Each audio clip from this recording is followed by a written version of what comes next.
जय हिंद। नमस्कार किसान साथियों। आज मैं आपको बहुत सारी खेती की कुछ परिचर्चाएं सिखाऊंगा कि कैसे विस्तार से आप खेती करें, मतलब क्या दिक्कतें आए तो उसका सामना कैसे करें, पौधे की इम्यूनिटी को कैसे बढ़ाएं। सबसे मेन मुद्दा ये होगा कि हम अगर रोग से लड़ने की क्षमता पौधों में डेवलप कर दें तो आपको दवाई का खर्चा कम लग जाएगा। पौधों में रोग बीमारी कम आए तो इसके लिए इम्यूनिटी को बढ़ाना पड़ेगा।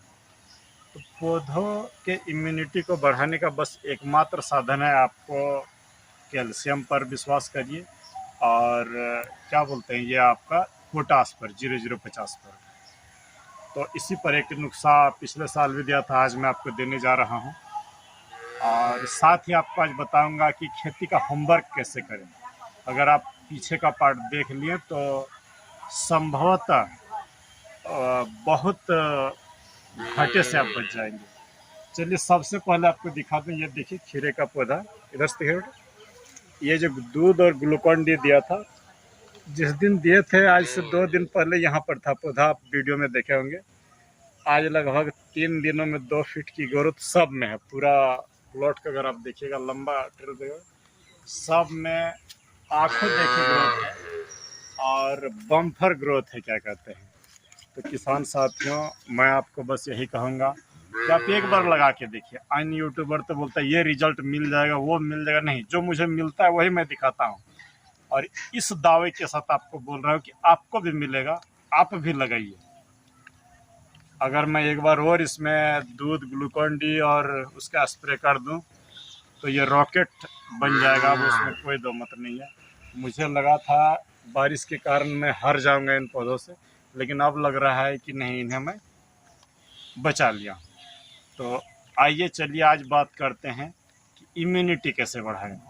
तो किसान साथियों, बस आपको एक बात बता रहा हूँ कि 0050 दीजिएगा और ये आपका कैल्शियम, तो ये पत्तों की कोशिका की दीवारें मजबूत हो जाएगी, तो ये आराम से रोग से लड़ लेगा, फंगस से लड़ लेगा, कीड़े कम खाना पसंद करेंगे।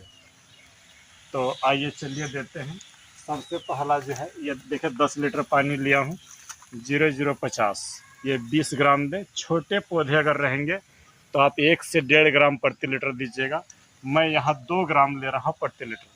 फिर और बड़ा हो जाएगा तो इसको 3 ग्राम लूँगा, और बड़ा हो जाएगा तो 4 ग्राम लूँगा।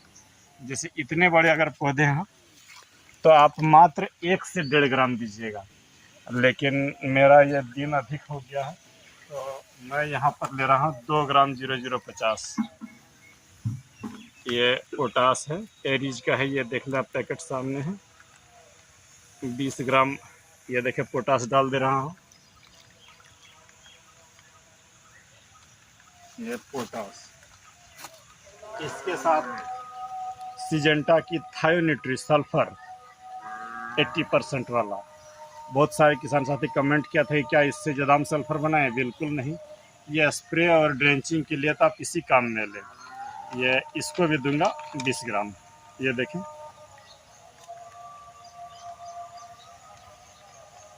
ये सल्फर पाउडर, ये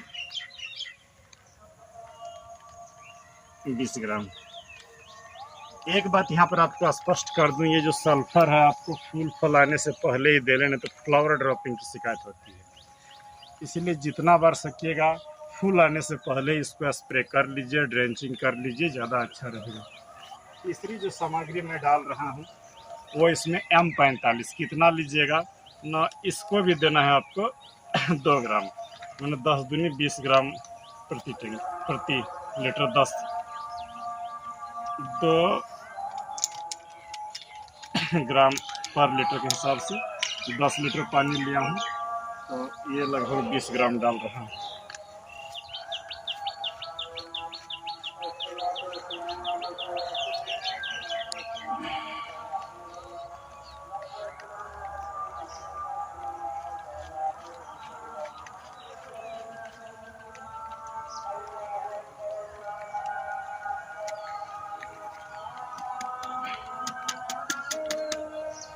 ये इस तरीके से घोल दे रहा हूँ।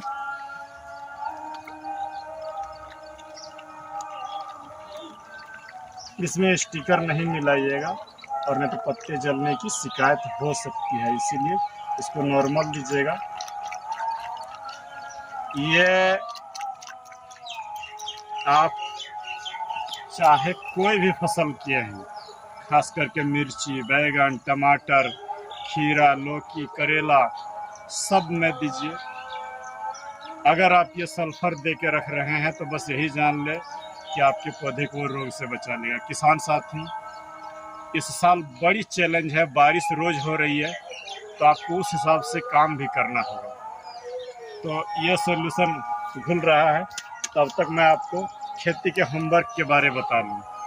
अभी तुरंत जस्ट ऋषभ द्विवेदी जी से बात हुआ लखनऊ के, कि बोल रहा है सर आपका खीरा की खेती का ई बुक लेकर के सारा प्रिंट आउट करा लिया हूँ। यहीं पर मैं आज आपको खेती का होमवर्क दिखा रहा हूँ।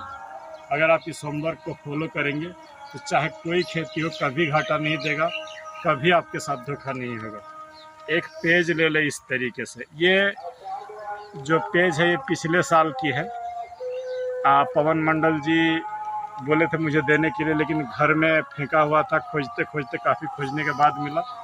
पिछला साल जब मैं खीरा लगा रहा था तो उससे पहले ये होमवर्क कर लिया था। आपको ही बता रहा हूँ, इस तरह लंबा आकार का एक पेज ले लें पहले, और इसमें काउंटिंग लिखे, एक से देखे एकदम सामने जाएगा बेटा, 1 2 3 4 5 6 7 8 9 10 11, यहाँ देखिए 15 तक लिखा हूँ। और जस्ट इसके उल्टा साइड में ये देखिए 15 16 से शुरू किया, 16 से लेकर के 27 28 दिन तक लिखा हूँ। इसमें क्या किया हूँ कि कौन सा दिन मुझे शुरू के 28 दिन फसल में क्या काम करना है, फसल लगाने से पहले ही नोट कर लिया। तो आपको भी बता रहा हूँ, लगाने से पहले नोट करें।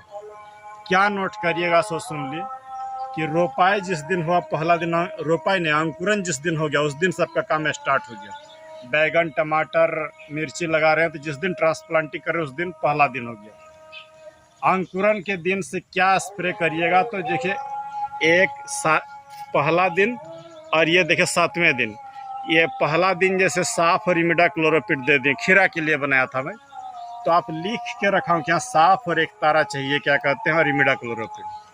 7वें दिन पर क्या दिया हूँ ना, रिजेंट 80 और इमिडाक्लोरोपिड और आपका रेडोमिल गोल्ड और ब्लू कॉपर, ये 4 चीज़ों को देना था। तो 1 2 3 ये हर 7 दिन में इंसेक्टिसाइड और फंगिसाइड डालूंगा। 12वें दिन पर गुड़ाई करूंगा, देखिए यहाँ पर लिख दिया कि गुड़ाई करना है। और उसके बाद इस तरीके से चलते गया, हर 7वें दिन पर इंसेक्टिसाइड फंगिसाइड देने का पूरा चीज़ों को नोट डाउन कर लिए पहले। अब मुझे आइडिया हुआ कि नहीं, मुझे कौन कौन सी दवाई कितनी मात्रा में चाहिए, घर में वो खरीद के पहले रख लेंगे। आपको भी बोल रहा हूँ, पहले जो चीज़ आप काम करेंगे, जो खाद लगेगा उसको पहले खरीद के रखें। तो इससे क्या होगा कि आपको आइडिया मिल जाएगा, भागना नहीं पड़ेगा, आपके घर में होगा, चलिए इसको हम स्प्रे कर दें। इसमें विशेष बातें देखिएगा कि जैसे 16वें दिन पर मुझे कैल्शियम देना था, लेकिन अचानक बारिश हो गया तो मैं यहाँ पर नेटिवो, एंट्राकॉल और सोलोमन का स्प्रे ले लिए, क्योंकि बारिश ज़ोरदार हो गया था। तो उस हिसाब से बीच में कैल्शियम को छोड़ करके मुझे वो लिए, तो इसको मैं नोट कर दिया। तो आप इस तरह जगह दे दे करके नोट कर ले, और जो है उस हिसाब से चीज़ों को डालते जाइए, खेती कभी ख़राब नहीं होगा। लेकिन आप वैसा नहीं करते हैं, दवाई बाद में पूछते हैं कि ये बीमारी लग गया, कौन सा दवा डालें। बिल्कुल नहीं, हर संडे को कौन सा दवा डालना है पहले नोट डाउन कर ले, फसल लगाने के पहले ये मैनेजमेंट कर ले। यदि धोखा हुआ तो फिर आप हमको बोलिएगा। और बस इतना जानिए कि जैसे रविवार को इंसेक्टिसाइड और फंगिसाइड दिए, तो सोमवार को खाद चलाएं, बुध को फिर खाद चलाएं, शुक्र को फिर खाद चलाएं, आज कैल्शियम के रूप में छाछ दिए, कभी दूध दिए, सबको लिख के रखिए। कभी जदाम सल्फर दिए, तो जो देना है वो लिख के रखिए और उसको जुगाड़ करके रखिए। कभी ह्यूमिक एसिड हमको देना है 05234 के साथ, उसको हम नोटेड डाउन करिए। जिस दिन से लिखना शुरू करिएगा, बस यही जान लीजिए कि आपका दुर्भाग्य पीछे हट जाएगा और आप सफलता की ओर कदम आपको चुमेगी। लेकिन मैं बार बार कहूँगा कि इस तरह का पेज बनाइए, फसल चाहे कोई भी हो, खीरा करेला लौकी हो तो 30 दिन का बनाइएगा, बैगन मिर्ची टमाटर हो तो 90 दिन का शेड्यूल बनाइए। कि नहीं यार, वो एकदम परफेक्ट शेड्यूल रहना चाहिए कि रविवार को मैं दवा मारूंगा, चाहे ऑर्गेनिक मारिए या केमिकल मारिए, और सोम बुध शुक्र को फर्टिलाइजर दूंगा। अगर इस बात को आप फॉलो कर लीजिएगा, पहले लिख के रख लीजिएगा, तो आप कभी नहीं फेल होइएगा। दूसरी बात है, आप सभी किसान साथियों का एक बहुत बड़ा शिकायत होता है कि सर आप जो दवा बोलते हैं वो मिलता नहीं है। दुकानदार वो अच्छी दवाएं आपको दे दे तो उनका खराब दवाई कभी नहीं बिकेगा, उनको खराब वाले में ज़्यादा कमीशन मिलता है, इसीलिए आपका अच्छी वाला बेचेगा, वो ज़्यादा भले महंगा है लेकिन उसमें उसका लाभ भी कम होता है, पूंजी ज़्यादा लगता है, इसीलिए वो लोग वो सब नहीं रखने को मिलता है। तो आप ऑनलाइन मंगाइए, बार बार सुन लीजिए, ऑफलाइन मंगाइए, किसी अच्छे दुकानदार से अपना परिचय रखिए, जो बोलिए तो वो मंगा दे। तो ऑनलाइन मंगाइए, ऑफलाइन मंगाइए, और जैविक और केमिकल दोनों मिला करके दीजिए। बस आपको इतना बात बता दूं कि जिस दिन से आप 0-34 और 0050 बायोवीटा और ह्यूमिक एसिड के साथ स्प्रे करने लगिएगा, आपकी फसल एकदम बम्पर होगी और अच्छी होगी। खीरा की फसल में खास करके यदि शाम के समय बारिश हो जाए तो आप भले संडे को मैं आपको मारने बोल रहा हूँ दवा, आप बीच में भी एक दिन आपको देना होगा, और नहीं तो डाउनी मिल्ड्यू डेवलप हो जाएगा उसका स्पोर, और कब जो डेवलप होगा आपको पता नहीं चलेगा। तो किसान साथियों, आज मैं आपको आह्वान कर रहा हूँ कि ऐसा होमवर्क करके खेती में उतरिए, कभी फेल नहीं होइएगा। बीज अच्छा चुनिए, दवाई अच्छा चुनिए, समय अच्छा चुनिए, एकदम आपका साथ देगा और खेती में भी 2 पैसा होगा। बरसात में कभी भी नीचे करने की कोशिश नहीं करिएगा, इस तरह से मचान ट्रेल बना करके ही करिएगा तो अच्छा होगा, और नहीं तो नीचे करिएगा तो फंगस का ज़्यादा ये होगा। और एक बात और बता दूं कि इस साल चुनौती ज़्यादा है, माने रिस्क ज़्यादा है, तो पैसा भी ज़्यादा होगा।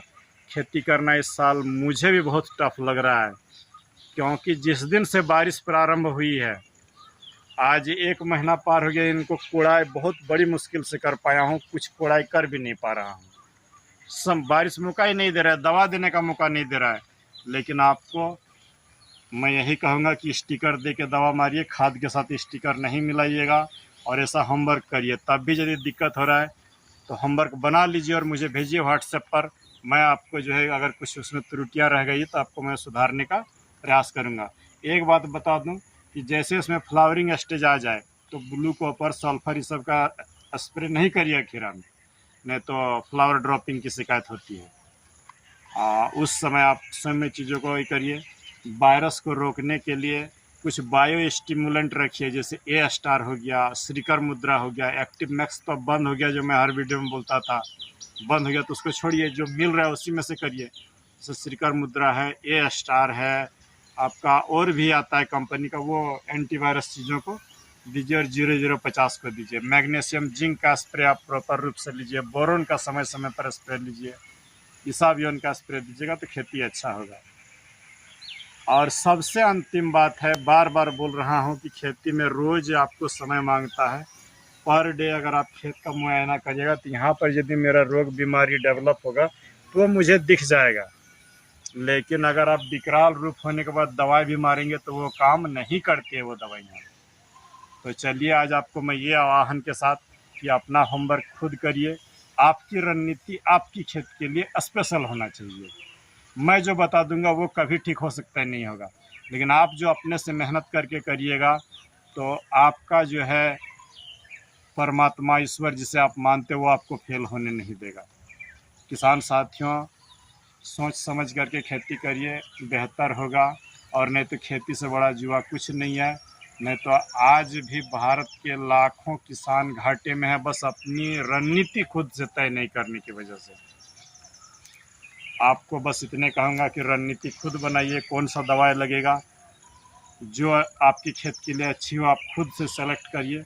एक बार धोखा खाइएगा, लेकिन अगले बार ज़रूर आप सीख जाइएगा। अब ये बात बता दूं, ये नोट डाउन करने से पहले आप अपने दिमाग में रखिए कि इससे पहले वाला में आप फेल किस कारण से हुआ था। कीड़ा से फेल हो गए थे कि फंगस से फेल हो गए थे, या उत्पादन नहीं मिला था, माने खाद नहीं दे सके थे।